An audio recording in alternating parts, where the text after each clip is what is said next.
Hi everyone, welcome to part 2 of England and its colonies. Again, remember to use your outline and the textbook to fill in the information, as this slideshow is just a summary of these topics. As we get to the questions to think about, remember that with this topic, we are using Jamestown as an example of the Southern colonies and the Massachusetts colonies as examples of not only the New England colonies, but the Northern colonies generally speaking. So the first question, why were the Massachusetts colonies founded? And how do the Massachusetts colonies represent an example of other Northern colonies in terms of settlement, family patterns, economics, and government? In 1620, about 100 men, women, and children, led by William Bradford, arrived off the southern coast of Massachusetts. They had planned, however, to settle in Virginia, but a storm has blown them off course. The so-called Pilgrims belonged to the most radical sect of Puritans. The Separatists, also called Nonconformists, believed that the Church of England could not be fixed.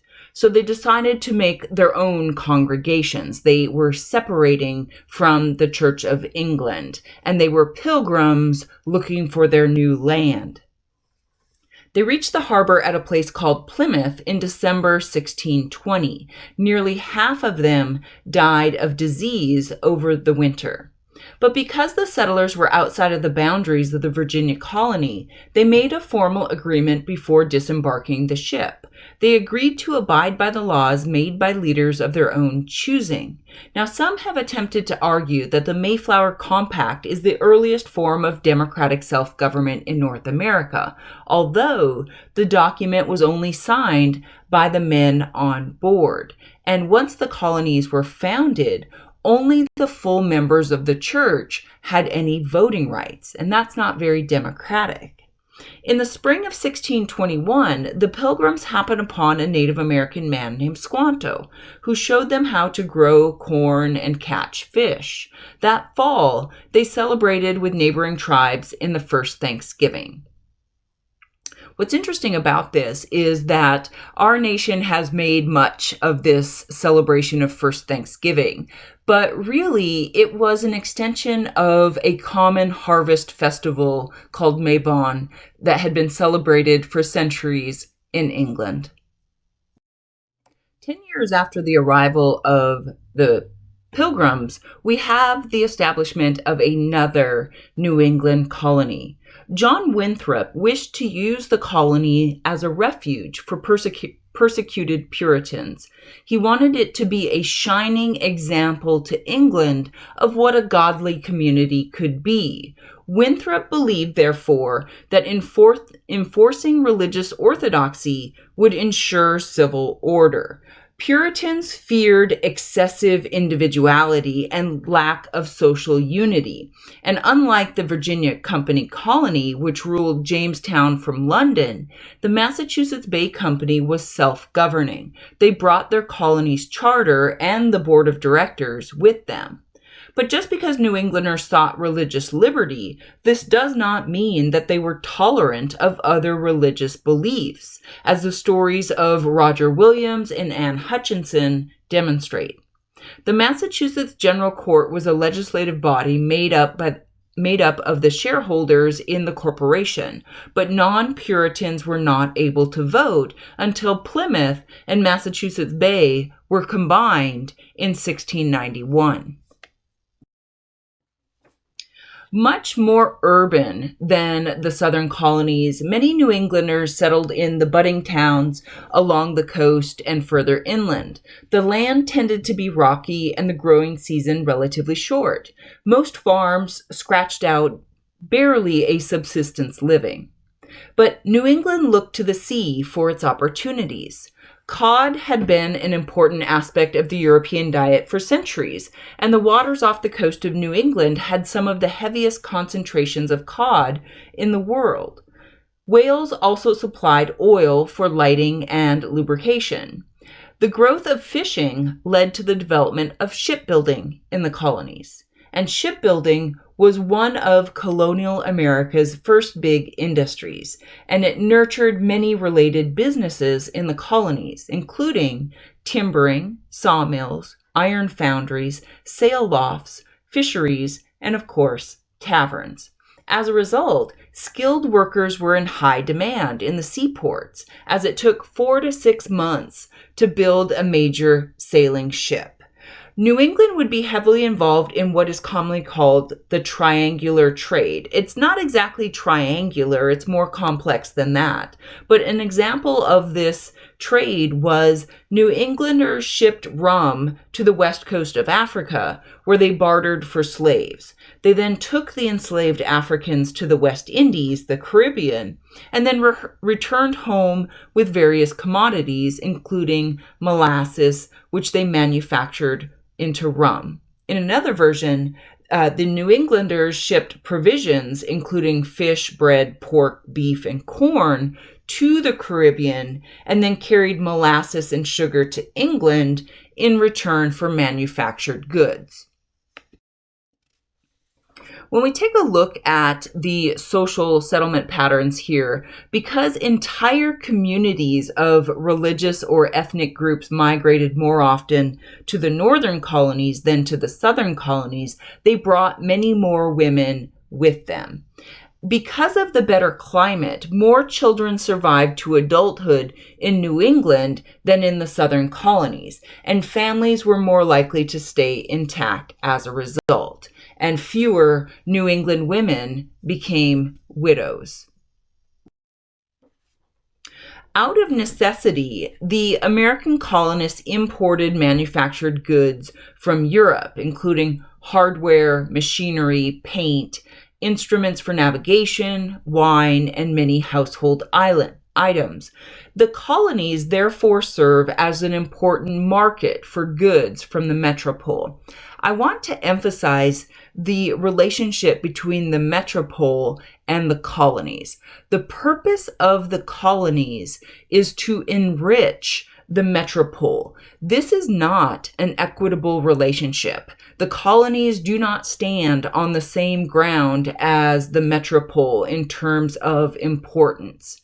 In fact, the basic reason why nations look for colonies in the first place is that they have an abundance of natural resources, which British North America did in terms of land, furs, deerskins, timber, fish, tobacco, indigo, rice, sugar. All of these products come from North America. And then in exchange, the colonists purchase manufactured goods from the metropole. Given the hierarchy of the relationship between the metropole and the colonies, it's going to be very important for England to make sure that they are the only nation making money off of their colonies. They don't want their colonies to make the French wealthy or the Spanish or the Dutch. So early on, England is going to pass a series of laws designed to control the trade of the colonies. So first of all, we have the Navigation Act of 1651 that requires all goods imported to England or the colonies from Asia and Africa to be carried on English ships. And then the Navigation Act of 1660 specified that certain products from the colonies were to be shipped only to England or to other English colonies. These are the enumerated goods, meaning these items are actually spelled out in the law. They're considered to be the most valuable, so England is determined to watch the trade of these products very closely. So tobacco, cotton, indigo, ginger, and sugar. Over time, these navigation acts ensured that the commercial activities of the American colonies became more important to the economic strength of the British Empire. By 1700, British North America was prospering at a rate unsurpassed around the world. Generally speaking, however, the actual enforcement of the Navigation Acts was inconsistent at best, and smuggling was common and rampant. But because of Britain's nearly continuous warfare in the 18th century, Britain failed to define the colony's relationship to the empire and institute a coherent program. Britain followed a policy of salutary neglect, which gave the colonies greater freedom to pursue their economic interests and to claim greater political freedoms. They were essentially running their own affairs. This creates an independent attitude, both economic and political, that would lay the foundation for a future revolution. Colonial legislatures took up many of the duties that the House of Commons had exercised in Britain. In fact, some of the colonists viewed the arrangement as a, quote, separate body politic, end quote, and interpreted British inaction as justifying their tradition of local governance and taxation. And as we'll see later on, British officials and Parliament are going to disagree. I want to show you this map because we have this tendency, and unfortunately we're going to follow suit here, that we jump immediately from the establishment of these colonies in the early 17th century, the early 1600s, to the revolution in the latter part of the 18th century or the 1700s. But when we take a look at British North America in 1700, we notice that English settlements are just barely hugging the coastline. We have not moved very far inland. In fact, the French are going to claim much of the interior part of North America. And then, of course, the Spanish are claiming well into the American Southwest, or what is today the American Southwest. So coming back to our questions to think about, why were the Massachusetts colonies founded? They were founded to be a haven, a safe place for religious dissenters coming out of England. And then how do the Massachusetts colonies represent an example of other northern colonies? In terms of settlement, we see many more urban settlements in the north than we do in the southern colonies. And that's because the southern colonies focus so much on agriculture, whereas the northern settlements deal mostly with trade and things like shipbuilding. Family patterns are also very different. Many more women come into the northern colonies than into the southern colonies, at least initially. And so we actually see a natural increase in the population. That also had to do with the healthier climate in the north than in the south. And then economics, dealing with trade or shipbuilding or fishing rather than dealing specifically with agriculture. And then in terms of government, we have the Massachusetts General Court, later to become the Massachusetts Assembly, that is very similar to the House of Burgesses in the sense that the colonists have the opportunity to essentially run their day-to-day affairs and to make their laws. So taking a look at England and its colonies, we see this sort of dichotomy, this contrast between the northern and the southern colonies, and we're going to emphasize that distinction later on.